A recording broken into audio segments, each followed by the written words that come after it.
Welcome back to another edition of Blue Collar Watches.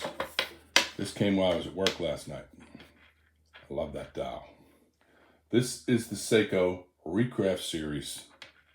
It's recrafted to look like a 70s watch, which I like. This is the SNKP27. It'll do 50 meters of depth, 5 bar, hardlex crystal, 41 millimeters in diameter, 13 millimeters in thickness. This has the Seiko 7S26 movement in it. Its lug to lug width is 22 millimeters and it's a 21 jewel movement.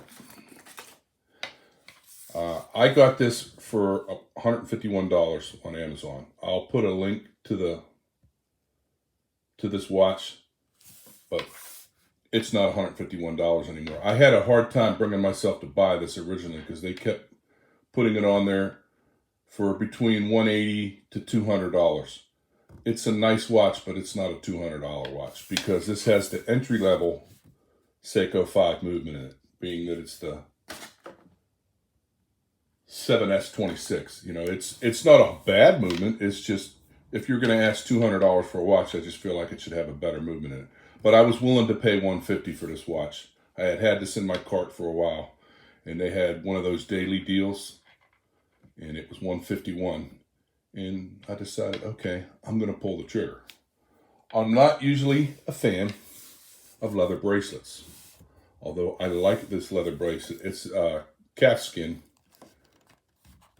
and this is leather through and through. I like this band. I like this leather band that's on here. It feels of very good quality. And it's a Seiko. I love my Seikos. I think this is my 7th Seiko. I'm not 100% sure. Might be my 6th. It has loom pips, as you can see, going around. It has loom on the hands. Has date. It has...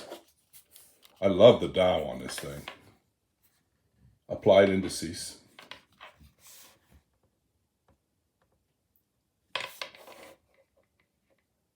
I haven't personally checked the loom on this yet, but it's a Seiko. Seikos usually have pretty good loom on them, even at the Seiko 5 series.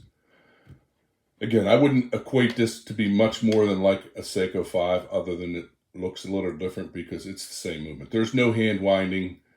There's no hacking.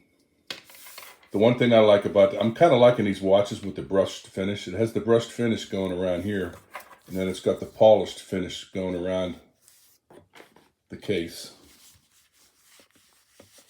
But the brushed finish on this, you can't even feel it. I mean, it's well polished. I'm pretty happy with this watch. Like I said, I'll put the link up if anybody would be interested. I couldn't see myself spending $200 for this. It is a nice watch for what it is. Look at the face. I don't have a lot of green dial watches. And every time I look at this one, because it has the sunburst green face to it with the gold indices, gold hands, gold second hand, and the date is bordered. It's a pretty well crafted watch. If you look this up though, it's kind of funny because Seiko's building a lot of watches in Malaysia, etc.